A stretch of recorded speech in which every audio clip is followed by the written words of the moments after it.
નમસ્કાર મિત્રો, આજે આપણે લ ચેપ્ટરનો નિયમ બરાબર સમજી લઈશું.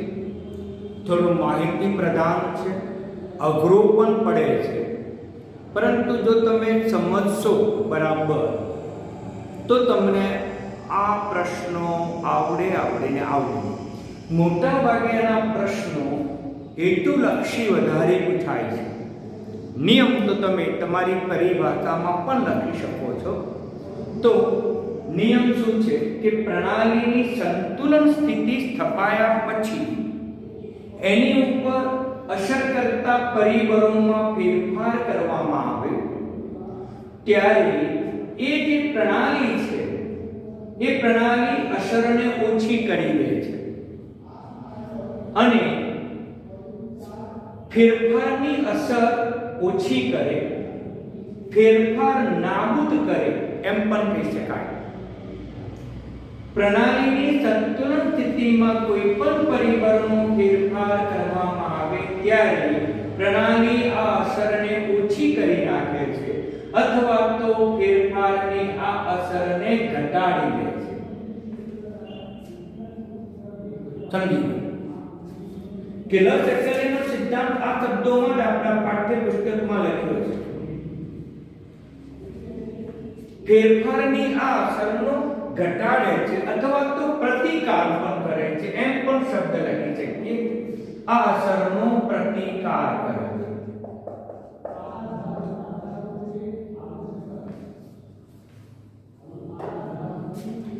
કોઈ પણ પ્રણાલી સંતુલન સ્થપાયા પછી એની ઉપર અસર કરતા પરિબળો સાંદ્રતા, તાપમાન, દબાણ અને ઉદ્દીપક છે. સંતુલન ઉપર અસર કરતા આ પરિબળોમાં જો ફેરફાર કરવામાં આવે તો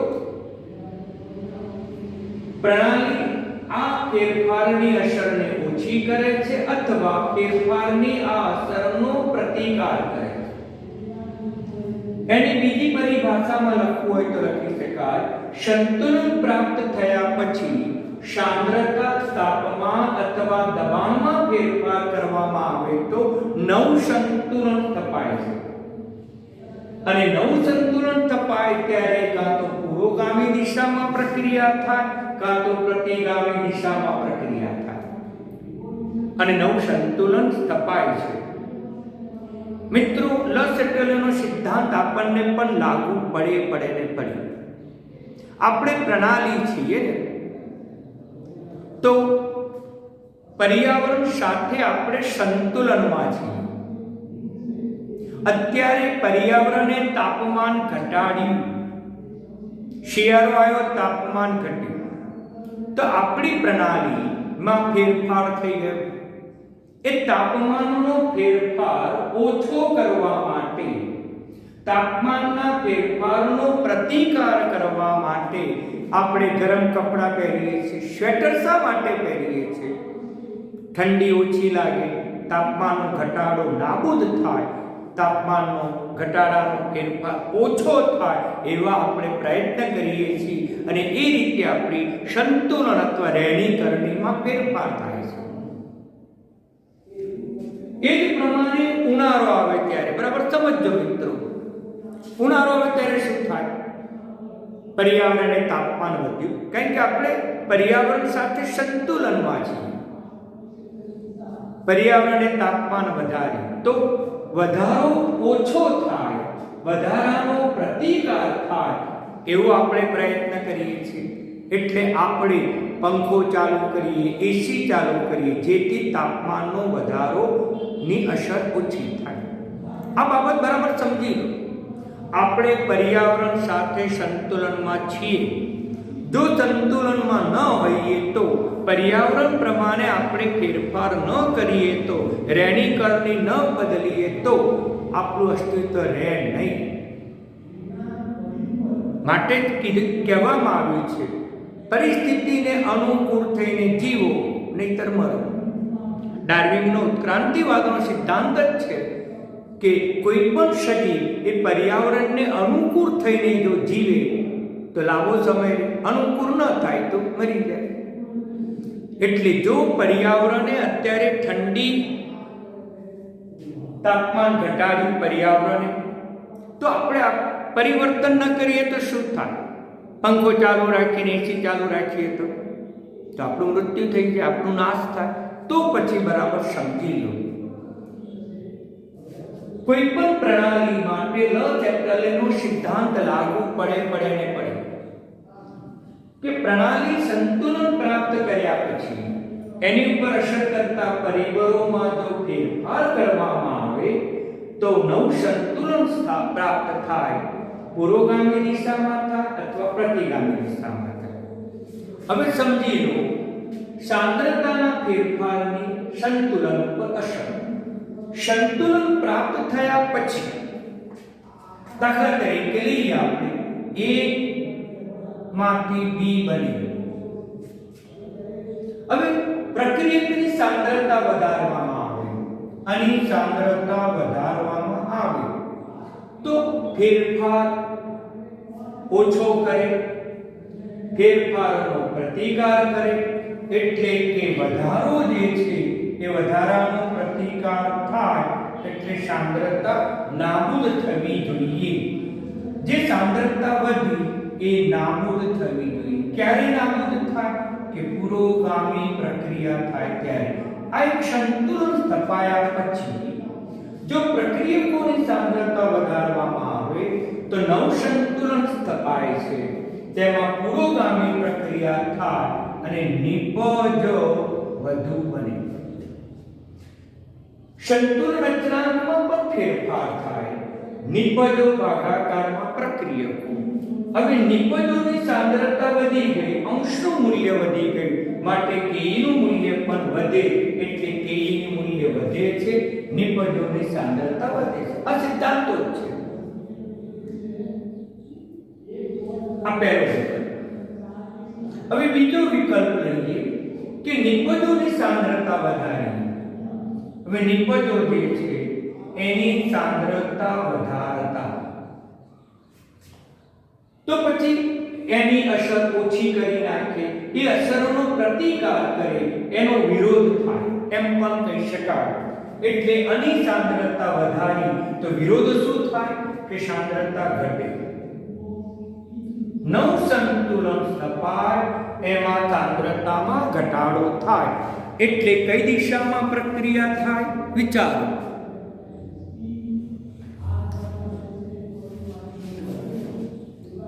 ફરીથી બરાબર ધ્યાનમાં રાખો.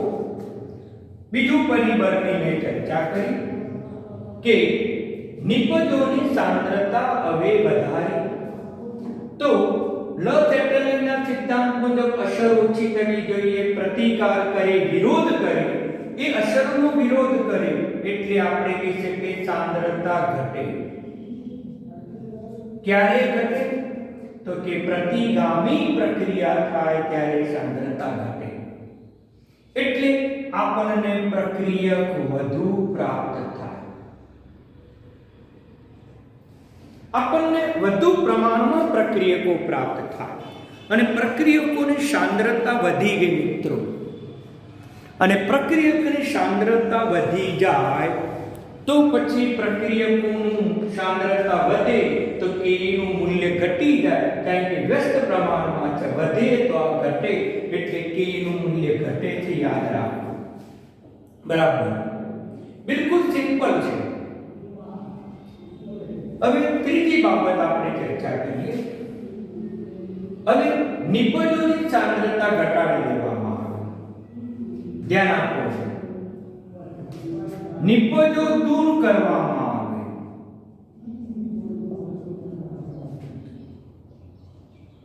એટલે કે સાંદ્રતા ઘટાડે. દૂર કરો એટલે સાંદ્રતા ઘટી જાય. ફેરફાર એ અસર ઓછી થાય. આ ફેરફારનો પ્રતિકાર કરે, એટલે આનો પ્રતિકાર કરે, આનો વિરોધ કરે, એટલે કહી શકાય કે સાંદ્રતા વધે. બરાબર સમજો. સમજૂતી લક્ષી આખો પ્રશ્ન છે.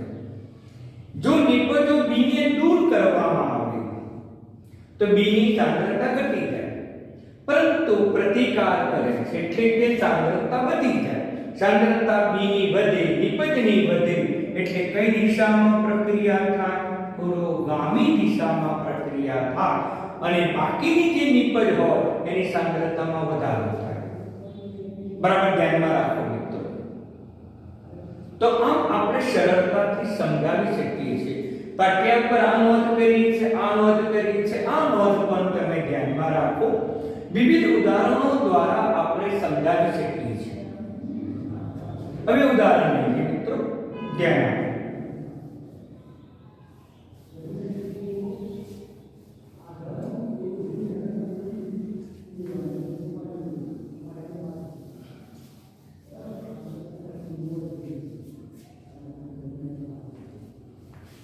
મીથેન વત્તા O2 એનું દહન થાય તો કાર્બન ડાયોક્સાઇડ અને પાણી બને.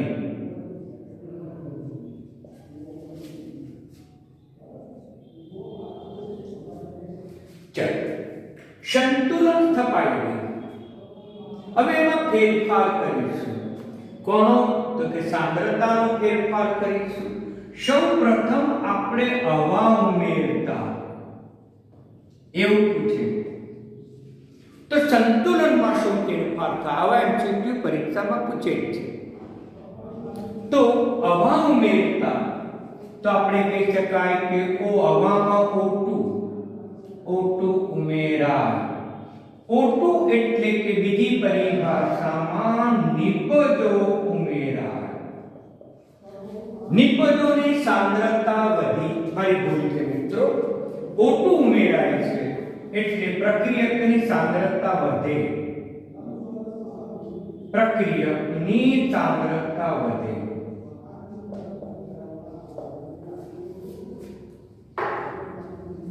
ફેરફાર કરવામાં આવ્યો, હવા ઉમેરવામાં આવી એટલે પ્રક્રિયકની સાંદ્રતા વધે, કારણ કે હવામાં O2 હોય એટલા માટે.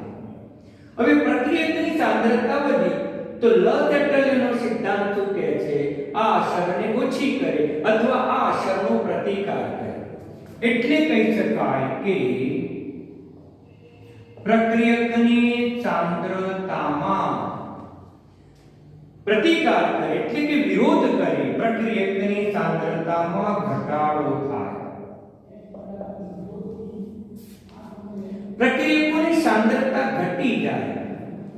ક્યારે ઘટે? કે પુરોગામી પ્રક્રિયા થાય ત્યારે.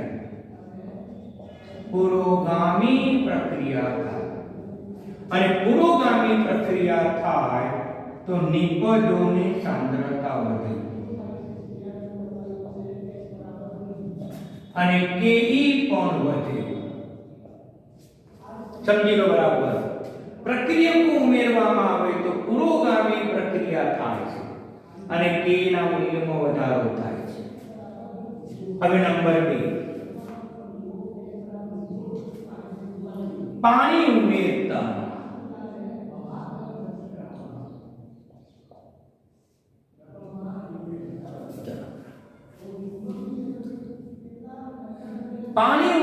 શું થશે?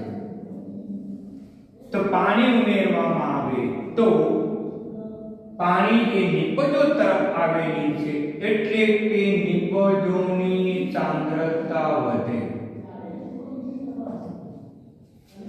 નવ સંતુલન સ્થપાય.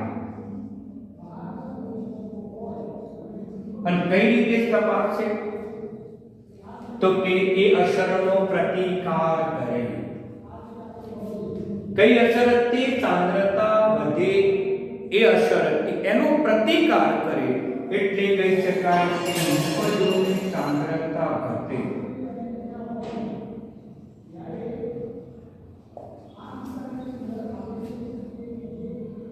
સમજી લો, જે અસર આપી છે તેનો પ્રતિકાર કરે, જે અસર આપી છે તેના કરતા વિરુદ્ધ પ્રક્રિયા થાય. અહીંયા નિપજોની સાંદ્રતા વધારે. તો લચકલીય શું કહે છે કે એનો પ્રતિકાર કરે એટલે કે સાંદ્રતા ઘટાડે એટલે નિપજોની સાંદ્રતા ઘટે. ક્યારે ઘટે? કે નિપજો વપરાઈ જાય ત્યારે, નિપજો પ્રતિગામી પ્રક્રિયા કરે ત્યારે. એટલે કહી શકાય કે પ્રતિગામી પ્રક્રિયા થાય. અને પ્રતિગામી પ્રક્રિયા થાય તો સંતુલન અચળાંક Ke ઘટે છે. તો બરાબર સમજી.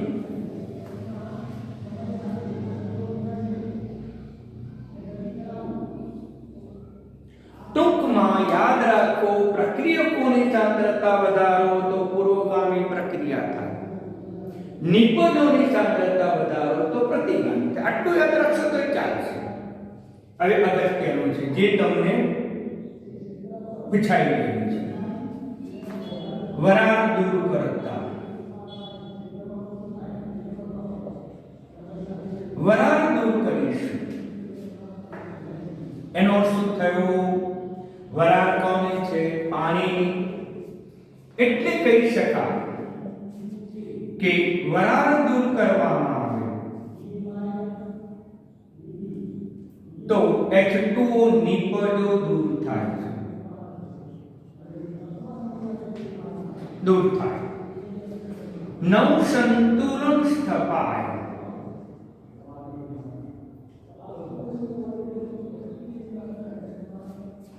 પ્રતિકાર કરે લસેટેને સિદ્ધાંત. એટલે નિપજો દૂર થાય તો એનો વિરોધી નિપજો ઉમેરાય.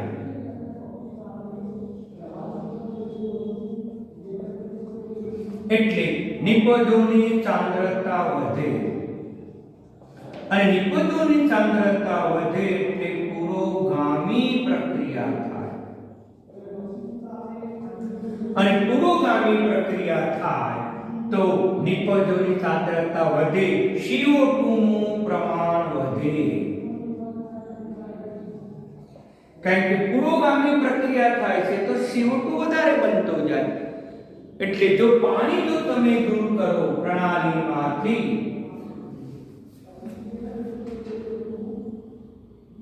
તો લસેટેના સિદ્ધાંત મુજબ દૂર થાય એટલે પ્રતિકાર થાય એટલે ઉમેરાય, એટલે કે નિપજોની સાંદ્રતા વધારે. અને નિપજોની સાંદ્રતા વધે એટલે પુરોગામી પ્રક્રિયા થાય, CO2 વાયુનું પ્રમાણ વધે. આ જવાબ MCQ માં આવતો હતો મિત્રો. એટલે આવા હેતુલક્ષી પ્રશ્નો પૂછે પણ બિલકુલ સમજૂતી લખશો. જે ફેરફાર આપ્યો એનો પ્રતિકાર, જે ફેરફાર આપ્યો એનો વિરુદ્ધ પ્રક્રિયા લખવાની. આટલી વસ્તુ યાદ રાખો. આ મુદ્દા પણ અગત્યના છે, પણ કદાચ ભૂલી જાઓ તો જે ફેરફાર થાય એનાથી વિરુદ્ધ ફેરફાર થવો જોઈએ.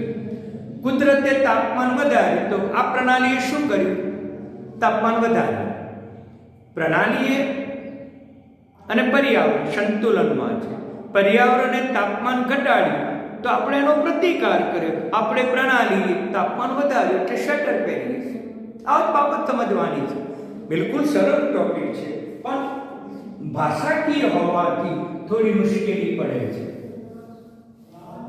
હવે આપણે જોઈએ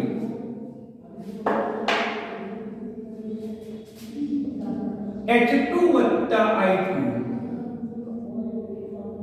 2HI. સમજો. H2 અથવા I2 ની સાંદ્રતા વધારતા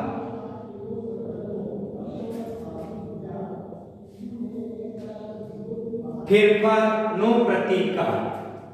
એટલે કહી શકાય કે લસેટેના સિદ્ધાંત મુજબ સાંદ્રતા ઘટે તે રીતે નવું સંતુલન સ્થપાય. એટલે કઈ દિશામાં પ્રક્રિયા થાય? સાંદ્રતા ક્યારે ઘટે? પ્રક્રિયા કરી પુરોગામી થાય ત્યારે.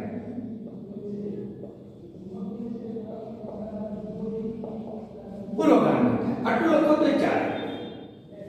અને પરિણામે HI નિપજની સાંદ્રતા વધે.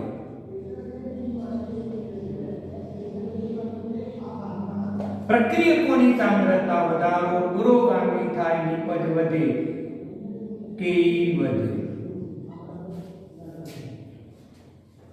અને આવું પણ પૂછી શકે. બરાબર ધ્યાનમાં રાખો.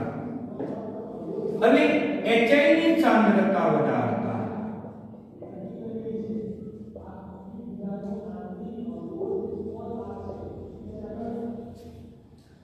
પ્રતિકાર કરે એટલે કે HI ની સાંદ્રતા ઘટવી જોઈએ, ઘટે તે દિશામાં પ્રક્રિયા થઈ નવું સંતુલન સ્થપાય. કઈ દિશામાં થાય? નિપજોની સાંદ્રતા ઘટવી જોઈએ. ક્યારે? તો કે પ્રતિગામી થાય ત્યારે. પ્રતિગામી પ્રક્રિયા થાય. ટૂંકમાં પ્રતિકાર કરે, ફેરફાર એના કરતા વિરુદ્ધ થાય એટલે કે નિપજોની સાંદ્રતા વધારવામાં આવે તો ફેરફાર નિપજોની સાંદ્રતા ઘટે. ક્યારે? પ્રતિગામી દિશામાં પ્રક્રિયા થાય ત્યારે. અને કેવી ઘટે? કેમ ઘટે? કે પ્રક્રિયકો H2 અને I2 વધે. પ્રક્રિયકો વધે તો સૂત્ર મુજબ આપણને એ પરિણામ જોવા મળે. અગત્યનું બીજું પણ છે.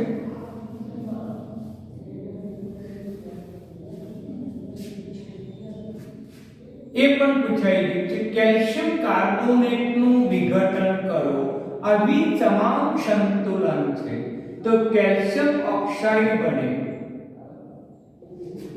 અને CO2 બને.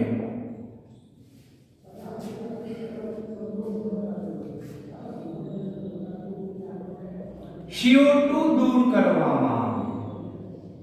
આ પૂછાઈ ગયેલો પ્રશ્ન છે.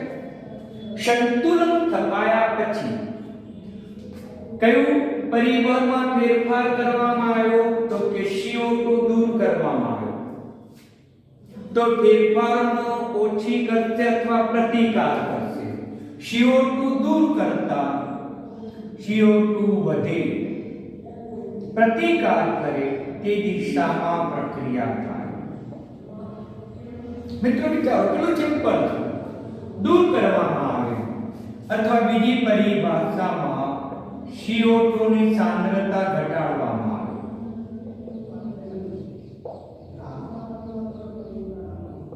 એકનો એક અર્થ છે. તો એનો પ્રતિકાર કરે એના કરતા વિરુદ્ધ. સાંદ્રતા ઘટી તો વિરુદ્ધ સાંદ્રતા વધે તે દિશામાં પડે. કઈ દિશામાં જાઓ? તો પુરોગામી પ્રક્રિયા થાય.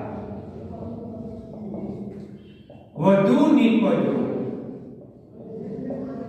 કેલ્શિયમ ઓક્સાઇડ અને CO2 બને.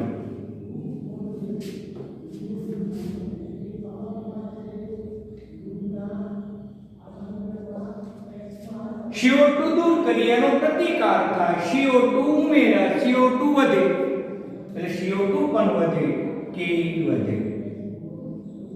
ઓકે મિત્રો, તો આ રીતે પણ આપણે જવાબ પરીક્ષામાં લખી શકીએ. આમાંથી ગમે તે પરિબળ આપે તો તમને આ પરિણામ આપેલું હતું એટલે તમને પરિણામ તમે બરાબર સમજી શકો છો મિત્રો. તો આ રીતે આપણે સંતુલન અચળાંક ઉપર અસર કરતું પરિબળ કયું? તો કે સાંદ્રતા. તો સાંદ્રતાના ફેરફાર આપણે બરાબર સમજીએ. તો આજે આપણે ફક્ત સાંદ્રતાના ફેરફારની જ અસર કરીશું. આજની સમજૂતી બરાબર સમજી લેજો તો સંતુલન ઉપર તાપમાનની અસર કે દબાણની અસર પણ સરળતાથી સમજી શકો. પાઠ્ય પર જેટલી નોંધ થાય એટલી અવશ્ય કરતા રહેજો જેથી તમને આવા બીજા હેતુલક્ષી પ્રશ્નો પણ સરળતાથી આવડે મિત્રો. એટલે બરાબર ધ્યાનમાં રાખો. બિલકુલ સરળ છે પણ આના આધારે તમને સંતુલન ઉપર અસર કરતા પરિબળો પૂછે અને એ વખતે જવાબ પુરોગામી દિશામાં થાય, પ્રતિગામી દિશામાં થાય, સંતુલન અચળાંક વધે કે સંતુલન અચળાંક ઘટે જેવા વિવિધ તમને વિકલ્પો આપે. એમાંથી સાચો વિકલ્પ જો સમજવો હોય, શોધવો હોય તો પછી આપણે આ સમજૂતી બરાબર સમજવાની. ટૂંકમાં એટલું યાદ રાખવાનું, જે ફેરફાર કરે એ ફેરફારનો પ્રતિકાર થાય, જે ફેરફાર કરે એનાથી વિરુદ્ધ ફેરફાર લખી નાખવાનો અને એ અનુસાર પુરોગામી કે પ્રતિગામી લખવાનું. ઓકે મિત્રો, એટલે સરળ ટોપિક છે, બિલકુલ સમજૂતી લક્ષી છે. એટલે સમજૂતી લક્ષી હોવાથી ગોખવાની જરૂર નથી. તમે બરાબર સમજો અને તૈયાર કરો. પરીક્ષામાં પૂછાશે તાપમાન અને દબાણની અસરો આવતીકાલે સમજાવીશ. ઓકે મિત્રો, ધન્યવાદ.